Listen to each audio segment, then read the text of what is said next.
terrorists, so now they'll be invading our privacy even more. So, I mean, it really almost makes you ask the question, would it have been better if we never invented the internet and had to use paper and pencil or whatever? Now Obama is setting up the Cybersecurity Command, which the government admits completely ends the Fourth Amendment and allows President Obama to shut off the internet in the United States whenever he wishes.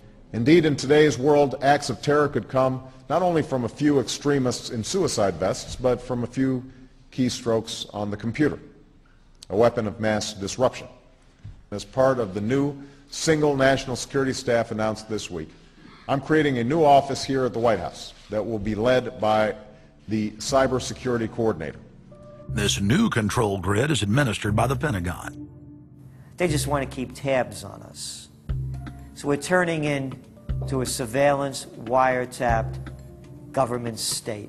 The government is taking more and more control over our lives. I can stand here today as President of the United States and say without exception or equivocation that we do not torture.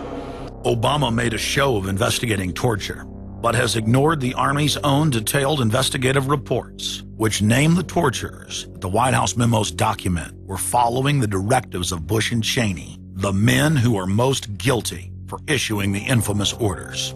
Some low-level soldiers have been prosecuted for their role at Abu Ghraib, but no senior officer has been held accountable in any of these cases to date. Heidi?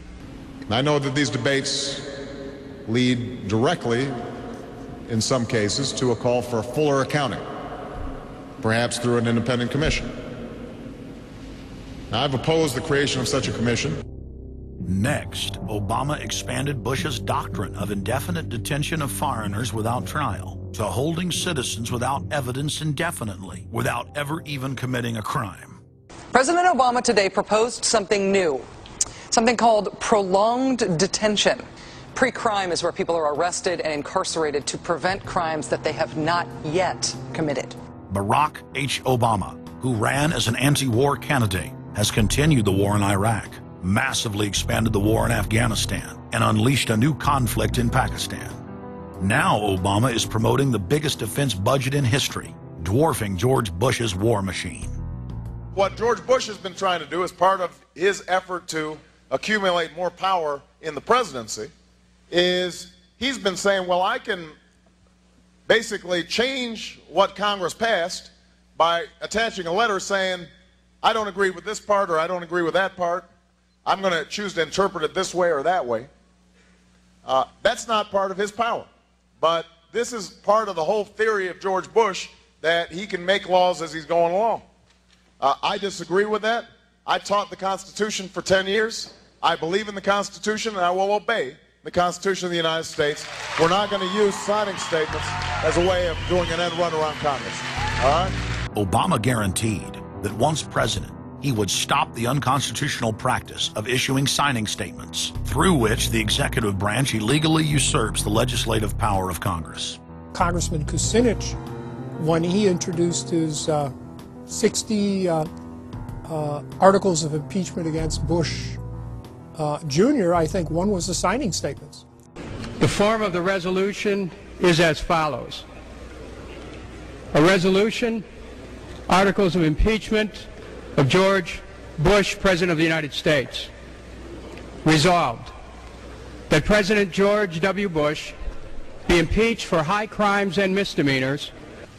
Article 26, announcing the intent to violate laws with signing statements, and in violation of his constitutional duty under Article 2, Section 3 of the Constitution, to take care that the laws be faithfully executed, has used signing statements to claim the right to violate acts of Congress even before he signs those acts into law.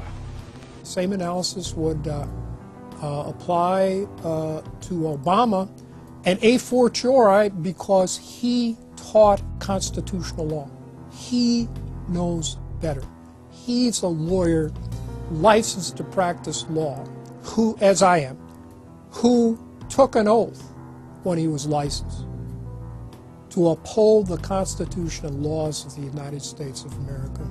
With his signature on the spending bill also came Obama's first signing statement, a presidential declaration freeing him from following some of the bill's contents. I believe in the Constitution and I will obey the Constitution of the United States. We're not going to use signing statements as a way of doing an end run around Congress. All right? He also promised that he would call on Congress to take at least 5 days to read new legislation before it was voted on. When there's a bill that ends up on my desk as president, you, the public, will have 5 days to look online and find out what's in it before I sign it,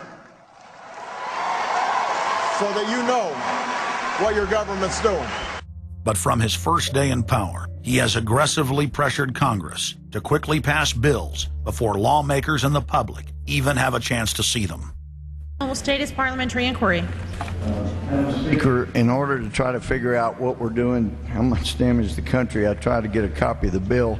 We have out here on the table 2454 that has 1,090 pages in it, but I've understood since debate in here that there's another 300 pages that were added in the middle of the night.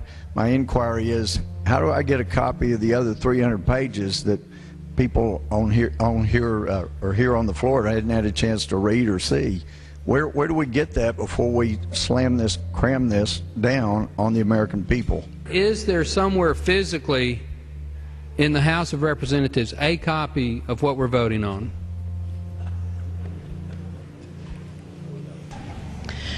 The gentleman has not stated a parliamentary inquiry that the chair can answer.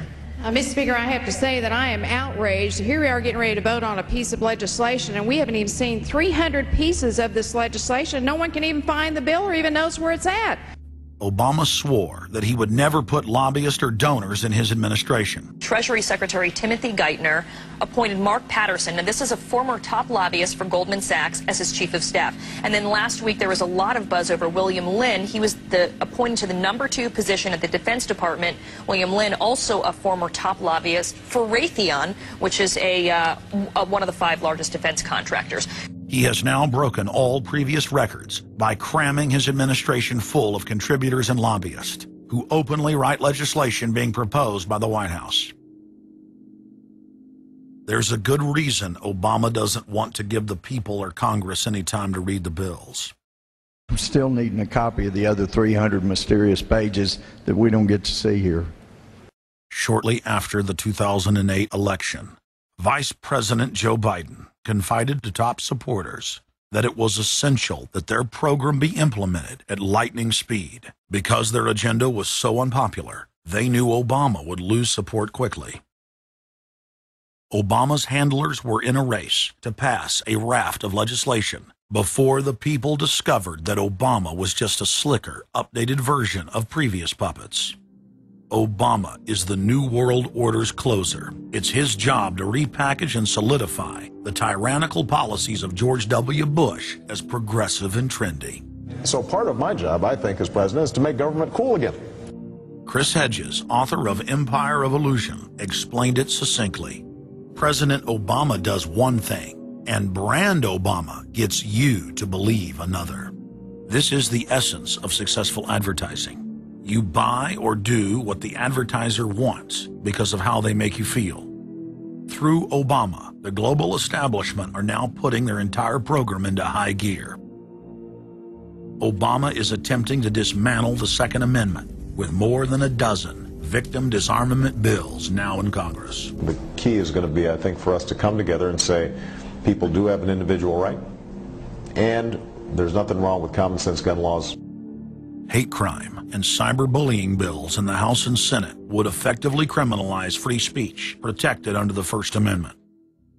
It is absolutely true that NAFTA was a mistake. A senior member of the Obama campaign called the Canadian government within the last month to say that when Senator Obama talks about opting out of the free trade deal, the Canadian government shouldn't worry. The operative said it's just campaign rhetoric and don't take it seriously. Campaign officials called the U.S. ambassador to Canada and say, don't worry, it's just campaign rhetoric about NAFTA. The Canadian government put out a statement indicating that this was just not true. So I don't know who the source is. It wasn't true. amid all of the denials, sources at the highest level of the Canadian government who first confirmed that a call was made, late this afternoon reconfirmed that a call was made. President Obama is promoting the creation of a North American Union and is attempting to expand NAFTA and GATT. President Obama is pushing